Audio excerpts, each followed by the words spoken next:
começar lendo o texto que está ali no livro de 2 Coríntios, capítulo de número 13, versículo de número 11. 2 Coríntios 13, versículo 11.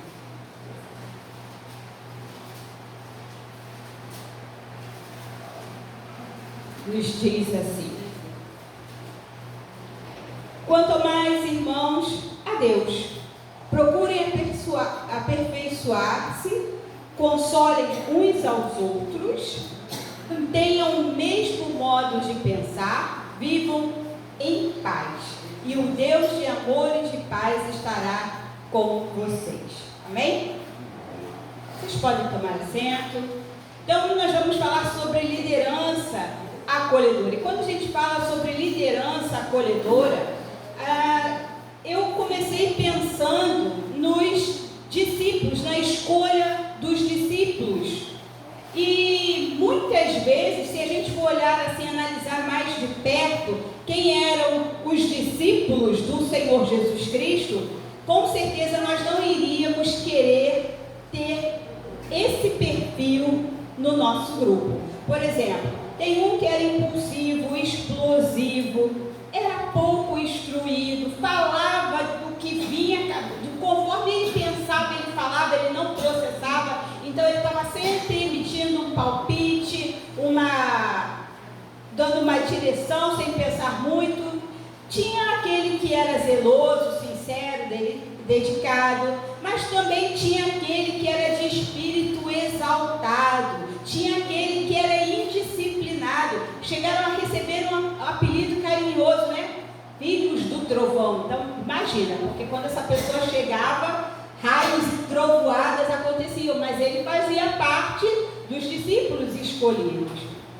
E tinha aquele que tinha uma personalidade forte, ambiciosa, tinha aquele de personalidade tímida, incredulidade, timidez, né? Tinha pessoas que eram extremamente honestas, sinceras, tinham aqueles que eram determinados, que eram organizados, tinham aquele que era o improvável, porque era um coletor de impostos, ricos, de uma boa situação financeira, tinha aquele que era bastante temeroso. Mas o interessante que eles tinham em comum era o amigo indispensável que era Jesus. Então, quando Jesus está presente nos nossos relacionamentos, quando Jesus está presente no nosso grupo, no nosso ministério, junto conosco nesse trabalho, ele faz com que as coisas sejam possíveis. Então, vamos começar com algumas definições, né? Liderar é a arte de inspirar, motivar e conduzir pessoas de diferentes personalidades e temperamentos diversos, com conhecimentos distintos, de modo harmonioso e equilibrado, sem perder o foco e alcançar um objetivo em comum. Então, quando a gente lidera, a gente tem esse objetivo, a gente tem esse desejo, essa é a nossa meta. Mas uma liderança acolhedora é um estilo de liderança que consiste em criar um ambiente de trabalho favorável e inclusivo. E era isso que Jesus Cristo fazia. Apesar dessa diversidade de temperamentos, de características dos seus discípulos, ele trabalhou com eles de tal forma a tirar deles, extrair deles o melhor de cada um.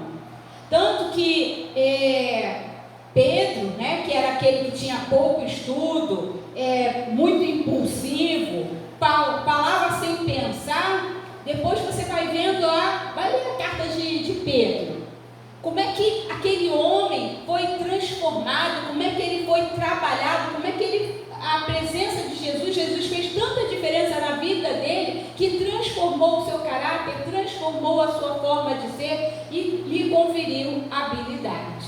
Então, nós vamos trabalhar a partir de agora algumas características características da liderança acolhedora. Uma liderança acolhedora, eu reconheço ela porque a primeira característica é a empatia.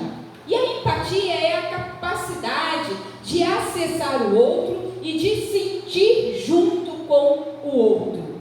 Então, uma liderança acolhedora, ela tem essa capacidade de sentir junto com o outro, de estar junto com o outro, perceber a emoção, o que está acontecendo. É aquela liderança que conhece os seus liderados. Às vezes a gente está assim num grupo, né? E a gente não se conhece, não sabe identificar o outro que está passando, está sentindo. Então, Jesus foi alguém que nos ensinou isso, essa capacidade de sentir aquilo que era imperceptível. E aí eu lembro logo de qual referencial? Aquele texto quando diz da mulher do fluxo de sangue, que ela vai se esgueirando pelo meio das pessoas e grande multidão à volta ali de Jesus, todo mundo empurrando, apertando, tocando em Jesus, né? Querendo estar pertinho de Jesus. E Jesus, num dado momento, ele para e fala: alguém me tocou. E os discípulos, né? As pessoas falam assim: ora, Jesus, mas é claro que alguém te tocou, porque tem muita gente aqui à sua volta. Ele não. Ele sentiu o toque especial de alguém.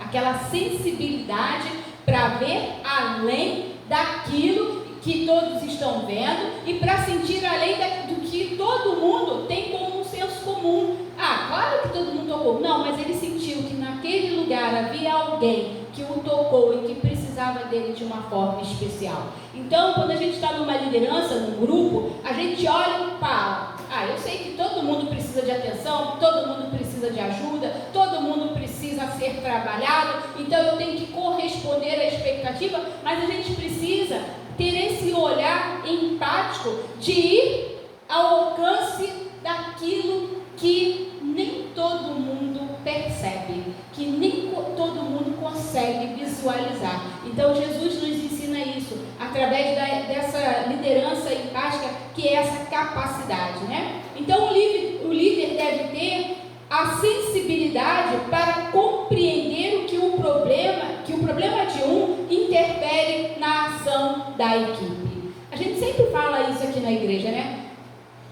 Às vezes eu encontro alguns irmãos que estão assim, sem vir muito tempo, está tudo bem? Eu falo: não está tudo bem. Aí eles perguntam: mas o que está acontecendo? Eu falo: você não está conosco.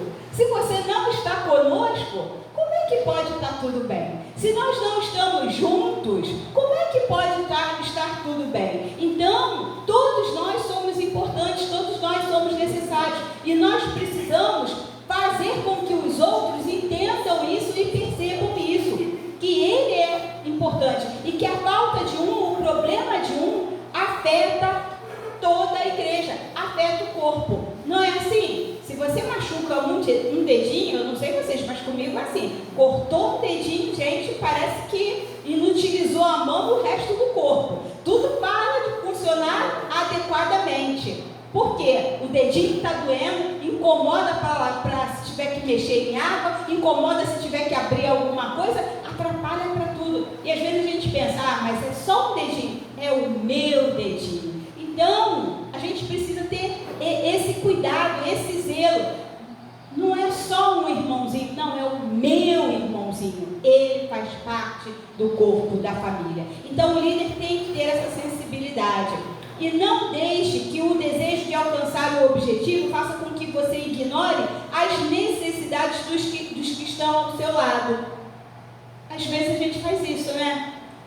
Está olhando assim para o objetivo maior, mas a gente não está atento à necessidade daquele que está à sua volta. No dia do aniversário da igreja, nós tínhamos aqui alguns profissionais trabalhando conosco, doando o seu dia de trabalho. E eu estava assim, muito dividida em ir para a rua fazer o evangelismo ou ficar aqui na igreja e coordenar. E aí depois eu preferi ficar aqui na igreja e coordenar. E eu achei muito interessante que teve uma irmãzinha aqui que ela tinha uma fila gigantesca de gente querendo ser atendido por ela. E aí teve uma hora que a gente, mesmo querendo atender todo mundo, fazer aquilo que era necessário, a gente precisou fazer o quê? Minha irmã, esse daqui é o último.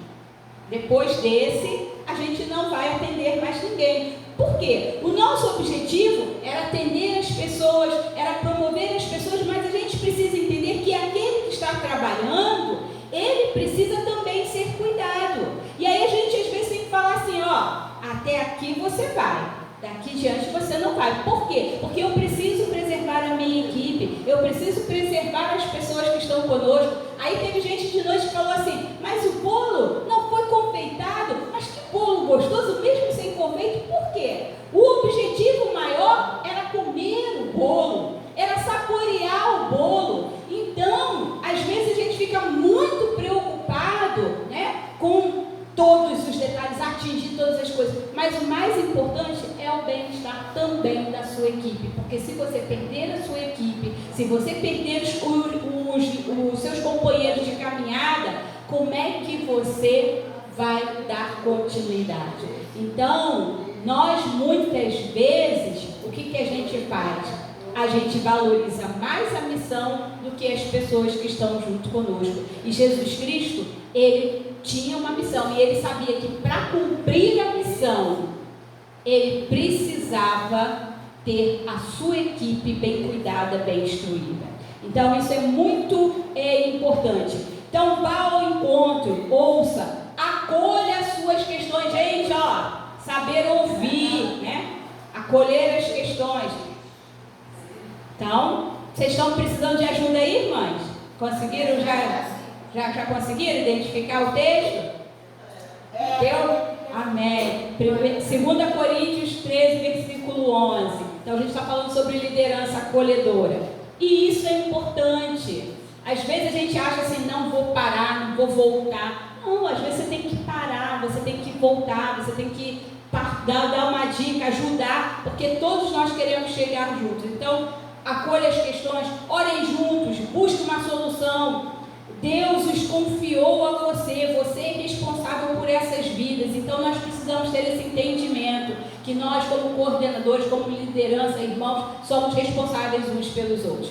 A segunda característica de uma liderança acolhedora é a comunicação. Comunicação é a transmitir e fazer chegar uma mensagem ou uma informação. Porém, na liderança acolhedora, comunicar passa por persuadir. Persuadir é levar alguém a agir, motivar e inspirar. E para isso é necessário saber o que falar e como falar. Então, muitas vezes nós achamos que a pessoa ela tem autoridade quando ela grita, esbraveja, né? Vai, já não mandei, eu não sei o que.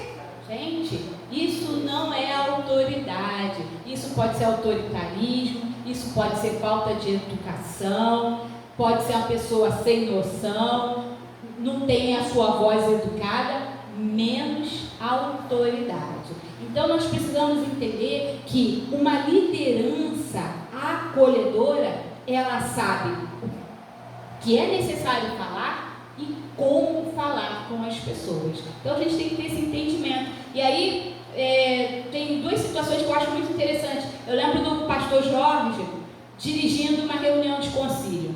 Gente, que coisa. Teve uma irmãzinha que era menor do que eu. Ela cresceu, acho que uns 2,5 metros, né? Porque ela se encheu de uma arrogância, prepotência, e botou o dedo no rosto do pastor e falou não sei o que, não sei o que. E pastor Jorge, ele é grande, ele deve ter quase 1,90 m, né, amor? Pastor Jorge é um homem grandão, largo, né? Estava no melhor da sua juventude. E aquela irmãzinha lá, e pastor Jorge olhando para ela, esperou. Acabou, minha irmã. Agora vai sentar, vai? Senta ali, por favor. E aí, eu fiquei indignada com aquela irmã. E o mais interessante é que a noite era domingo de ceia. Estava lá o pastor Jorge abraçando a irmãzinha, ministrando a ceia para ela. Eu fiquei assim, gente, como é que pode? pode isso?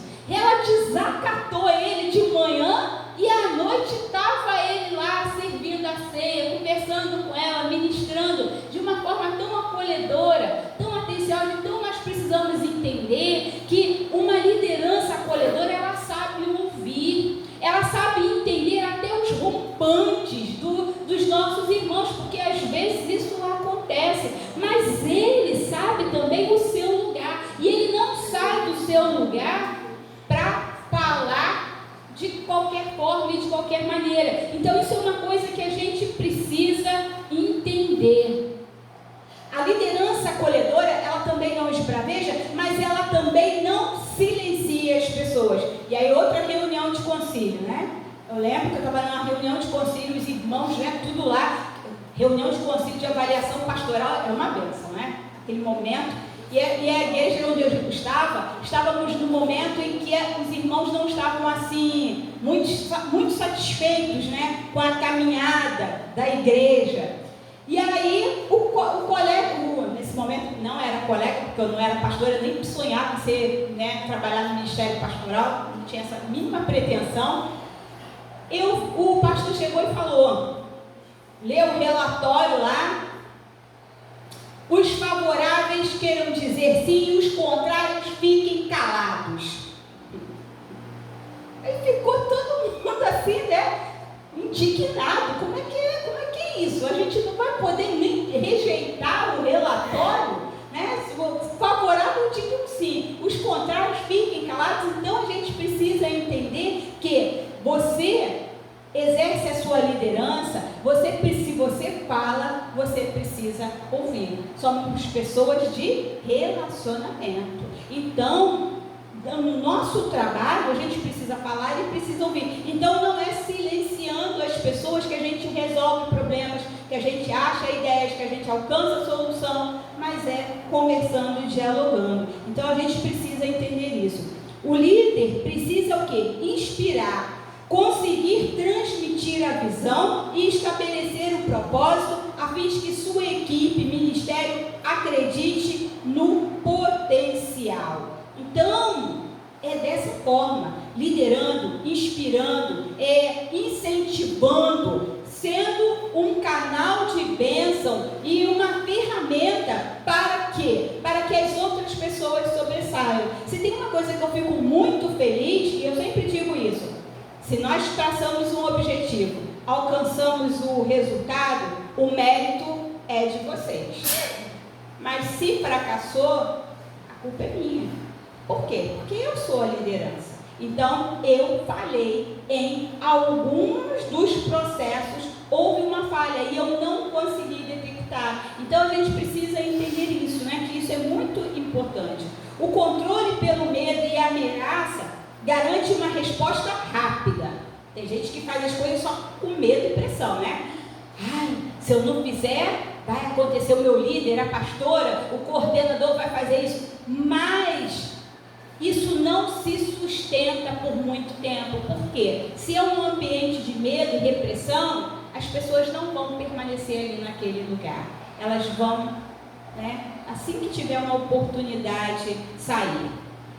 Então, que a sua fala, ela seja intencional, que você saiba o que está falando e por que está falando. Sua intenção precisa ser clara, para que atinja a sua equipe e gere reciprocidade e engajamento dos liderados no processo. Então, a nossa fala precisa ser clara, didática. Meu irmão, é isso, isso e isso, desse jeito. Então, seja assim.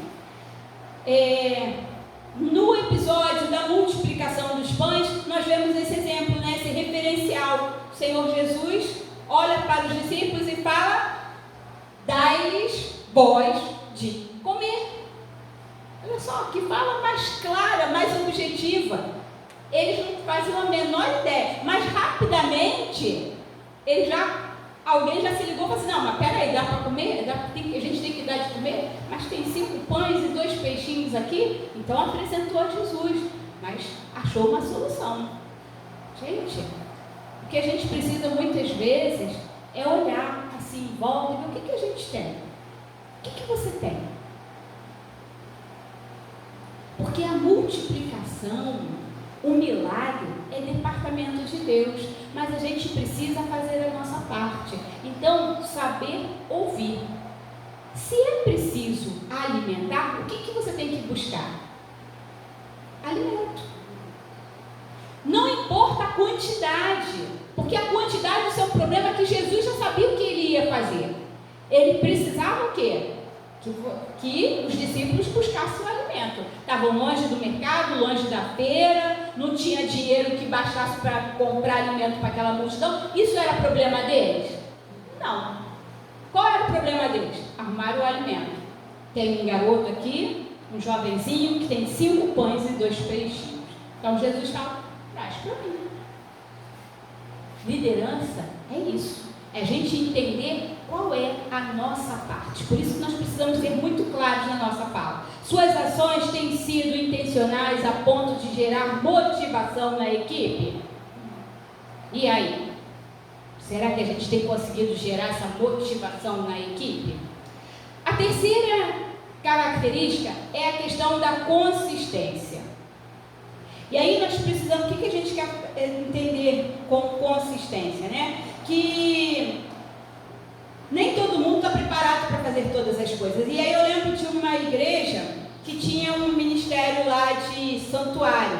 E tinha a irmã que era coordenadora do santuário. E ela não tinha uma equipe fixa, mas ela tinha algumas pessoas que trabalhavam com ela. Ela não tinha um ministério de santuário, igual aqui, né, Dalva? É você e Georgina, né? Mas ela tinha uma equipe que ela podia contar, assim como vocês sabem que tem algumas pessoas que vocês podem contar para algum serviço, mas ela precisou fazer uma cirurgia, então ela tinha que se afastar da coordenação por algum tempo.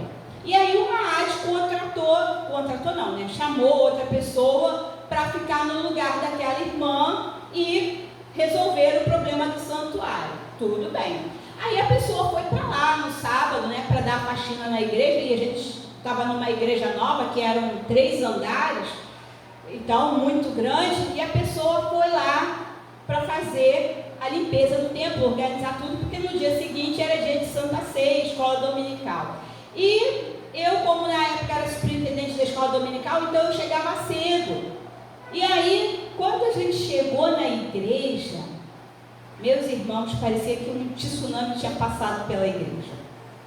Era tapete pingando de um lado, lixo amontoado do outro, o banco, sabe quando você limpa o banco com um pano sujo, que fica aquela marca de sujeira?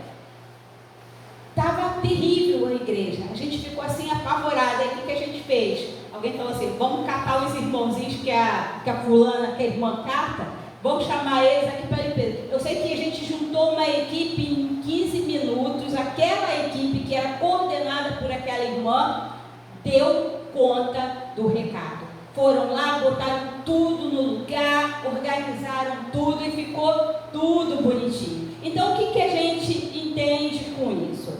Que nós, não basta, né, você ocupar uma função, porque a gente não está aqui para ocupar uma função, mas é necessário ter o quê? Competência para executar essa função. E a competência são essas qualidades e habilidades que é notável e que desperta, né, essa ação que vai aglutinando pessoas, chamando pessoas para fazer isso. Então, nós precisamos entender que o Senhor Jesus Cristo era alguém que tinha competência.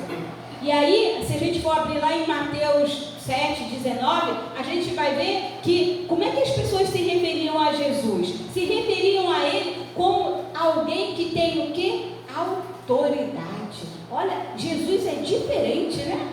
Por quê? Porque Ele não ficava baseado somente naquilo que Ele falava, mas naquilo que Ele fazia. Quando Ele fazia, as coisas aconteciam, por quê? Porque havia autoridade sobre Ele, Ele tinha competência para fazer aquilo que Ele falava. Era alguém que fazia as coisas acontecer. E nós precisamos entender que às vezes tem em alguns lugares que as pessoas brigam, né, por causa de vaidade, né, porque umas se acham melhores do que a outra. Então, a referência está falando da árvore, que toda árvore que não produz bom fruto é cortada e jogada no fogo. Assim, pelos seus frutos vos conhecerão. Então, eu dei uma referência e falei de outra referência. Mas isso também é uma verdade. A gente precisa ser conhecido pelos nossos frutos e não pelo título, pela função que a gente ocupa. Que às vezes a gente fica numa função, uma questão de vaidade. A gente precisa entender que ser liderança não é uma questão de status, mas de serviço. Então, eu quero agora, para finalizar, trabalhar alguns princípios para uma liderança acolhedora. Então, falei das características, agora princípios que a gente precisa ter. Princípios são coisas que a gente não negocia. Eu não abro mão disso. Então, isso é um princípio. Primeiro princípio, aceite o que não pode ser mudado. Gente, tem coisas que não vai dar para mudar. Então, você precisa aceitar, né? Há fatos que não podemos mudar e não adianta ficar lamentando. Aí eu lembro que eu usei até lá na palestra a questão da escolha de pastores, né? O pastor mudou, aí você não quer aceitar o novo pastor que chegou. Aí tem irmãos que ficam assim, mas o que eu posso fazer? Eu posso fazer um abaixo-assinado? Eu posso reclamar com o bispo? Pode, você pode fazer isso. Vai resolver? Eu nunca vi resolver. Você pode, não estou aqui para estimular ninguém. Mas eu entendo que a gente esquece de uma coisa que vem antes. Como é que a gente faz todo ano de nomeação? O que a gente faz, gente? Oi? Não. A gente não vota para escolher o pastor. A gente ora. Ora para quê? Para que seja feita a nossa vontade? A vontade de Deus, né? Senhor, gostamos muito da pastora fulana de tal. Senhor, tu bem sabe que a gente bem queria que ela ficasse. Então, Senhor, tu bem sabe que a gente bem queria que ela fosse embora. Mas, Senhor, que seja feita a sua vontade, porque nós entendemos que a sua vontade é boa, perfeita e agradável. A gente ora. Aí, quando Deus faz a vontade dele, não é possível isso. Como é que Deus permitiu que essa fulana venha para cá? Como é que Deus permitiu que saísse? Não, a gente tem que fazer alguma coisa. A gente precisa entender que algumas coisas não vamos mudar. Então, o que a gente vai fazer? Vai ficar lamentando? Não. Vamos entender que Deus tem propósito nisso e vamos trabalhar com o que temos. Então, primeiro princípio, usa o que tens em nome de Jesus. Se eu tenho, é isso? Então é isso que eu vou usar em nome de Jesus e vai ser uma bênção. Então a liderança acolhedora, às vezes ela fica, gente, mas eu só tenho essas pessoas para trabalhar, eu só tenho esse recurso para trabalhar. É isso que você tem? Então usa o que você tem. Não dá para trabalhar com aquilo que você não tem. E ficar reclamando não vai resolver. Segundo princípio, não supervalorize a culpa. Diante das crises da vida, muitas vezes culpamos a Deus, o outro ou a nós mesmos. E isso só cria mais problema, pois desmotiva, desanima, entristece a equipe. Tem gente que fica lá, né, supervalorizando a culpa. De quem foi a culpa desse chão tá todo molhado? Não sei quem foi que molhou o chão, mas eu sei onde tem um pano de chão, eu sei onde tem um rodo, eu sei onde tem um balde. Então o que a gente vai fazer? Foca no problema, resolve o problema, gente. Por quê? Vida que segue. Enquanto a gente fica procurando um culpado, aí a gente fala mal de um, fala mal de outro, critica outro, suscita outras situações e aí vai criando um ambiente ruim, que vai desmotivando e desanimando as pessoas. Então, nós precisamos trabalhar, né, e enfrentar com coragem as adversidades. Por quê? E se for necessário, peça ajuda. Você não vai dar conta de secar o chão sozinho, você não vai dar conta de fazer sozinho, peça ajuda. Mas o importante é não ficar distribuindo culpa para as pessoas, achando que achar um culpado vai resolver o problema. Terceira coisa, não tenha pena de si mesmo. Não é sobre você, mas sobre o que Deus pode fazer através de sua vida, para que o nome dele seja glorificado. Já viu gente que fica, ai, tadinho de mim, eu fiz tudo sozinho, eu faço tudo sozinho, ninguém gosta de mim, ninguém vem na minha palestra, ninguém vem no dia que eu prego, ninguém presta atenção quando sou eu que canto, ninguém olha para mim quando sou eu que faço isso, quando eu faço... Gente, você não está aqui para fazer para você, não é sobre você, vamos parar com esse negócio, né, de ficar, ai, tadinho de mim. Não, estamos aqui para quê? Para servir o Senhor. Então, uma liderança acolhedora, ela tem esse princípio, ela entende isso, que ela está aqui para ser canal de bênção. Eu sempre digo, para mim, se eu tiver que eu preparo o estudo com todo o ânimo, dedicação. Se eu for ministrar para 3, glória a Deus, vou ministrar para 3. Se eu vou ministrar para 10, vou ministrar para 10. Mas para mim, está tudo certo. O importante é o quê? Que seja feito. A gente precisa valorizar o que tem, o que está diante de nós. Então, não vamos ficar com isso. Cuide de suas emoções. Autocontrole. É conseguir regular o universo emocional de maneira que favoreça o comportamento que eu desejo ter. Então, é imprescindível ter o fruto do Espírito. A gente tem que ter controle emocional. Deus muda o caráter? Muda. Deus transforma o caráter. Mas se Ele transforma o caráter, Ele transforma o seu temperamento, a sua forma de ser. É simples assim. Lembro de pastor, vocês lembram de pastor Marco Antônio pregando ali, falando que ele era colérico, não lembra? E eu estava só rindo porque o meu temperamento também é colérico.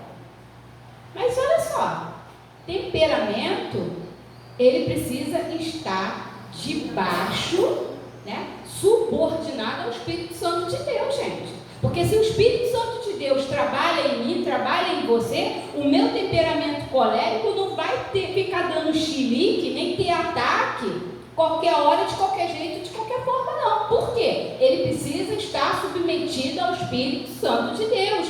Eu preciso ter o fruto do Espírito Santo de Deus. Eu preciso ter controle sobre as minhas emoções. Eu preciso ter domínio sobre essas questões, sobre essas coisas. Por quê? Porque eu não sei com o que eu vou lidar. Já teve dias de eu estar de manhã fazendo sepultamento e quando é à noite a gente está celebrando o casamento. Então, já pensou? Me acabei de chorar de manhã, mas foi de manhã. Já chorei, já sequei as lágrimas, já passei um pozinho no rosto, já a roupa às vezes é a mesma, porque... E isso aconteceu mesmo, porque eu era distante, então tive que ir para o sepultamento, a roupa era a mesma, cheguei na igreja, refiz a maquiagem e vamos celebrar. É chorar com os que choram, agora é hora de rir com os que riem, então vamos. Mas para isso tem que ter o quê? Controle emocional, porque senão, já imaginou? A nossa vida é assim. Você a hora está acolhendo um que está contando, compartilhando uma bênção, cheio de ânimo e de disposição, mas também no seu ministério tem aquele que está desmotivado, desanimado, frustrado, querendo desistir, largar de tudo, e você precisa ter esse equilíbrio. Vai, meu irmão, vai nessa fé, estou contigo, vamos juntos, vamos trabalhar. O outro, vem cá, irmão, vou orar com você, vou pegar você no colo, vamos trabalhar junto, vou chorar com você, vai dar certo, vamos caminhar mais um pouco, porque é possível. Então a gente precisa ter o quê? Controle emocional, cuide das suas emoções. O crente, o cristão, ele precisa o quê? Passear. É pecado passear, gente? Não. Você precisa passear, você precisa se divertir, ler um bom livro, assistir um bom filme, ter momentos em família, porque isso é bom, é saudável. Agora, você precisa fazer isso nos dias de culto? Na hora de culto? Não. Um domingo ou outro a gente, né, tem uma programação e a gente vai atender, ok, mas só no horário de culto que a gente vai fazer isso, porque tem gente também que quando ouve essa recomendação, qual horário que ele vai escolher? Vai ser os dias de culto. Não vou mais para a escola dominical, porque a pastora disse que a gente pode se divertir, ler um bom livro, mas eles estão todo domingo de manhã, ou eu vou para o litoral ou eu vou para a serra. Não estou indo com a bênção da pastora. Não, tem a direção, mas a gente precisa cuidar das nossas emoções e a gente precisa entender isso, que é bom conversar, é bom rir, é bom brincar. E isso ajuda a gente a ter saúde emocional. É bom ter alguém para você compartilhar as suas necessidades, as suas dificuldades. Tudo isso é bom. Então cuide. A gestão da emoção faz com que a esperança gere gratidão e essa satisfação. Quinta coisa, ame, pois o perfeito amor lança fora todo medo e nos faz ir além, pois a confiança estará alicerçada em Deus que nos amou primeiro. Ame pessoas, ame a sua liderança, ame o que você faz. Se não tiver amor, não dá certo. Então precisamos amar. Sexta coisa, sonhe os sonhos de Deus todos os dias. Sonhe os planos de Deus todos os dias. Precisamos sonhar e levar as pessoas a sonhar junto conosco. Não fique apegado aos fracassos. Acho que a Belinha fala no portão. Não fique apegado aos fracassos, né? Que às vezes a gente fica assim, eu tentei 5 vezes, 10 vezes, não deu certo. Gente, no outro dia estava o Thomas Edison, né? Até descobrir a lâmpada elétrica, né? Concentrar, acender aquela luzinha. Gente, quanto tempo ele levou testando, quantas vezes foi quantos insucessos, e hoje eu acredito que a sua família, a sua geração ainda deva viver desses dividendos, dessa lâmpada que ele conseguiu estabelecer, porque toda casa tem uma lâmpada, mas será que ele acertou na primeira? Não. E às vezes nós somos tão duros conosco, quando a gente tenta a primeira vez, não deu certo, a gente já quer se esbofetear, já fica se sentindo um fracassado, eu não sirvo para nada, eu não dou para nada. Não, gente, sonhe, não se prenda aos fracassos, não seja saudosista, mas busque entender que os pensamentos de Deus a seu respeito são elevadíssimos. Então, outras pessoas ficam, lá naquele tempo, naquela época, quando eu tinha isso, quando tinha aquilo, quando. Gente, o tempo que a gente tem é o agora. Vamos fazer desse tempo agora o melhor tempo. Transforme os obstáculos em degraus, em oportunidades. Aonde há uma dificuldade, ali está uma oportunidade para você se reinventar, para você ver a manifestação do poder de Deus, para crescimento, para transformação da sua vida, da vida de outras pessoas. Então a gente precisa ter esse entendimento. E por último, seja grato, seja sempre grato a Deus, às pessoas que estão com você na missão, tendo em mente que nem sempre o melhor delas será suficiente. Eu gosto sempre de pensar nisso, que aquilo que o outro tem para me oferecer nem sempre vai ser o suficiente. Porque às vezes a gente acha que uma única pessoa vai esgotar todas as nossas necessidades. Não vai.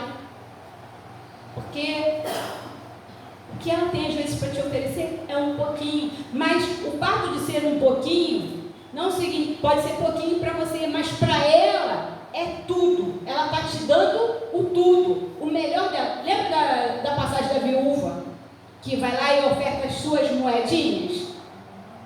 Para muita gente, ela só ofertou alguns centavos, mas ela estava dando tudo que ela tinha. Com aquelas moedinhas, poderiam se fazer grandes coisas? Não, mas a questão é a gente entender que ela fez o quê?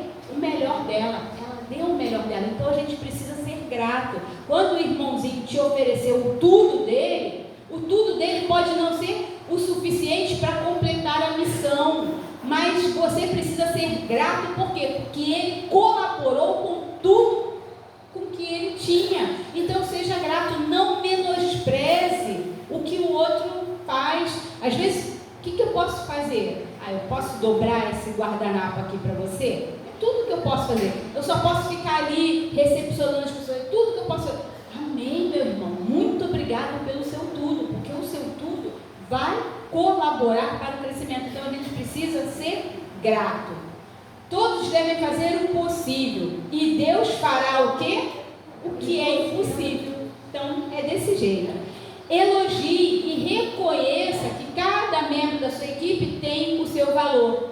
Não repreenda em público. Gente, não faz isso, né? Não gostou, não ficou satisfeito? Chama o irmãozinho no cantinho. O irmão precisa melhorar nisso, dessa forma, assim, assim, assim. Mas na hora de elogiar, gente, pode usar o microfone, né? Elogia. Eu estava no outro dia na reunião de pastores, estava falando, e a gente estava conversando sobre algumas questões, e aí eu estava compartilhando com eles um momento nosso aqui. Eu estava falando para eles, olha, me disseram que quando eu tirasse férias, que era para eu não avisar a igreja, não. Mas como eu aprendo na liderança acolhedora, né, que nós, na comunicação, que uma das características de nós sermos claros, que eu falei para eles, eu não acredito nisso não. Porque eu vou sair de férias, mas eu sei que eu tenho uma igreja aqui que vai trabalhar. E eu fiquei muito feliz porque, vez por outra, aqui, pastora, escola dominical, discipulado, culto à noite. Aí, a igreja cheia, a igreja em movimento, a igreja trabalhando, a igreja se empenhando. Eu falei para eles, quando eu voltei, até membro novo tinha na igreja. Por quê? Porque a igreja é uma bênção. Então, a gente tem que falar. Então, as pessoas estavam lá reclamando, assim, isso aí acontece lá nas outras igrejas, porque Betel Bambu é diferente. Betel Bambu é diferente. Então, a gente precisa o quê? Elogiar em público, falar das coisas boas, mas às vezes a gente faz só o quê? Só fala dos defeitos, só reclama. Não, a gente precisa entender isso. Então, uma liderança acolhedora, concluindo, usa suas habilidades em serviço da equipe. Um líder acolhedor é um facilitador para os seus liderados. Uma liderança acolhedora compartilha informações e não retém para si privilégios.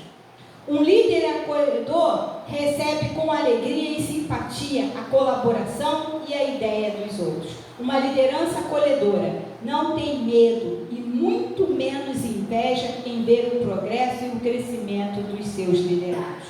Pois, como nos disse o Mestre, o desejo é de que façamos obras ainda maiores. Meus irmãos, eu fico muito feliz quando eu vejo que tem gente que prega melhor do que eu, que canta melhor do que eu. Cantar melhor do que eu não é muito difícil não, né? Todo mundo canta melhor do que eu. Então, que canta melhor do que eu, que dirige melhor do que eu, que coordena melhor do que eu. Sabe por quê? Eu vejo que eu tenho uma equipe, uma igreja com muitos dons, e isso é bênção, é um facilitador nas nossas vidas. Então, a gente precisa fazer o quê? Usar esses recursos. É muito triste quando a gente vê que o líder, quando ele percebe que tem alguém que faz melhor do que ele tenta ofuscar, né, essas pessoas, ou então se apropria dos benefícios, toma a glória para si e esquece que foi o trabalho da equipe, da coletividade. Então, confia ao Senhor as tuas obras e os teus pensamentos serão estabelecidos. O Senhor nos chama para sermos uma igreja acolhedora. E aí, quando estava montando esse trabalho, eu entendi que a gente precisa não ser só uma liderança acolhedora, mas a gente precisa também ser uma igreja acolhedora. E aí eu estava lendo um livrinho, irmão Eliel, se você quiser já pode ler. Eu estava lendo um livrinho que é tornando